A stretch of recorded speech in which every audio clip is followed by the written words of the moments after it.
Hello food lovers. ముందుగా మనం కడాయిలోకి పసుపు నూనె రొయ్యలు తీసుకుని బాగా వేయించుకోవాలి. దాని తర్వాత కాస్త కరివేపాకు వేయాలి.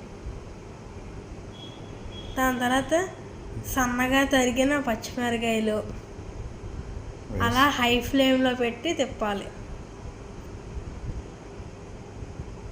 అనకూడదు, ఏదో చెప్పు.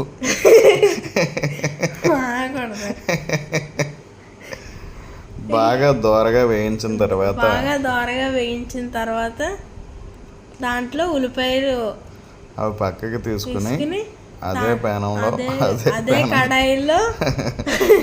అదే కడాయిలో ఉల్లిపాయలు ములక్కాళ్ళు టమాటాలు వేసి బాగా దోరగా మగ్గించుకోవాలి. తర్వాత ఉప్పు కారం నీళ్ళు, దాని తర్వాత మనం ముందుగా వేపిన రొయ్యల్ని కట్ చేసుకుని వేసి దాంట్లో ఉప్పు కారం పసుపు వేసి దాంట్లో నీళ్లు వేసుకుని ఉడకబెట్టుకోవాలి.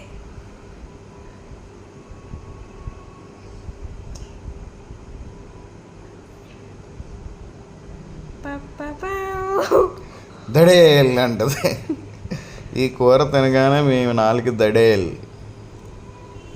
అదే ఇలాంటి కూరలు ఎన్నో చూడాలంటే మా ఛానల్ చూడకండి. Subscribe to my channel. కూర రుచిగానే ఉంది కానీ ప్రోగ్రామ్ చెత్తగా ఉన్నది. ఇప్పుడు చూడండి, చిన్నోడు తినేది మా తమ్ముడు.